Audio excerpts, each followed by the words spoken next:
skirt that had bright yellow goldfish embroidered all over, and she had paired it with a plain white top and adorable little teal and yellow ballerina flats.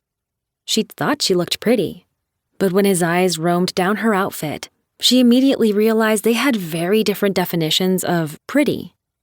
At first glance, she'd thought his pea green sweater gave off similar vibes to her clothing style, but she'd been wrong. There was nothing whimsical about the man. It had been the week before school was set to begin. He had started at GPA the year before, and due to the high enrollment, they'd needed to add a second kindergarten class. After a series of particularly intense interviews with GPA's board of directors, she'd been hired. Truthfully, she hadn't expected to be hired, since she didn't exactly fit the mold of the stuffy private school.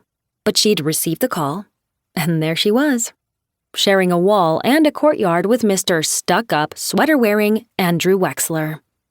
He looked her over, head to toe, clearly unappreciative of her mixed-patterned skirt and top, and then he looked around the classroom. "The Miami Dolphins?" he had asked. "Yes, I'm a fan." She smiled, cheerily taking in the orange and aqua decor of the classroom. It had taken her years to curate all her perfect classroom decor in that specific color pattern. She had a few smiling dolphins on the walls, the ABC banner was aqua and orange, and the pièce de résistance was her signed Dan Marino jersey.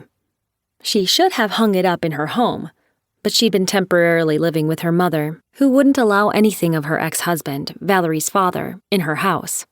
So until Valerie found a better housing situation, despite the ridiculous Miami housing prices, she had nowhere else to display her most prized possession.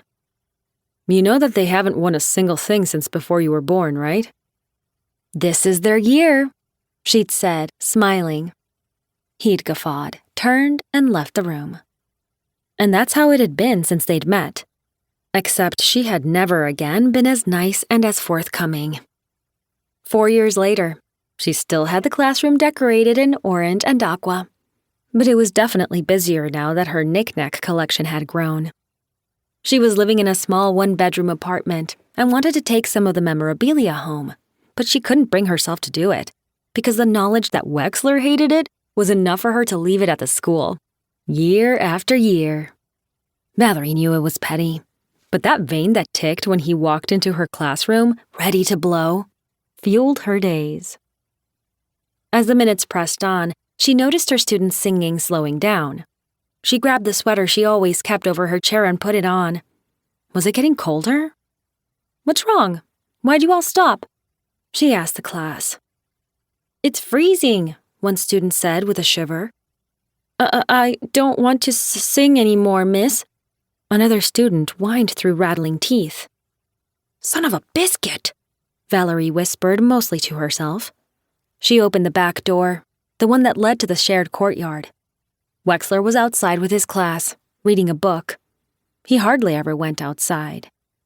"You cranked up the AC, didn't you?" She glared at him. They not only shared a wall, they shared an AC, and the thermostat happened to be in his room. "I don't know what you're talking about, Marquez," he said with a smirk, then turned his attention back to his exceptionally well-behaved class. Two could play at this game. "Hey, class," she said, sticking her head back into the frozen tundra. "How about we switch it up this afternoon, since the AC seems to be broken? I know we don't normally paint on Tuesdays, but it's such a beautiful day. Why don't you grab all your paint supplies and let's go outside?" "Yay!" they all yelled in unison. "What do you think you're doing?" Wexler asked as her class began pouring out of the room carrying watercolors and easels. "I thought it would be a wonderful day for painting. Plus it's so nice and warm out here. In fact, children, let's finish the song while we paint. What do you say?" "Can we sing too, Mr. Wexler?" one of his students asked, and Valerie had to purse her lips to stop herself from laughing. "Well, it's reading time today, and—" But it was too late.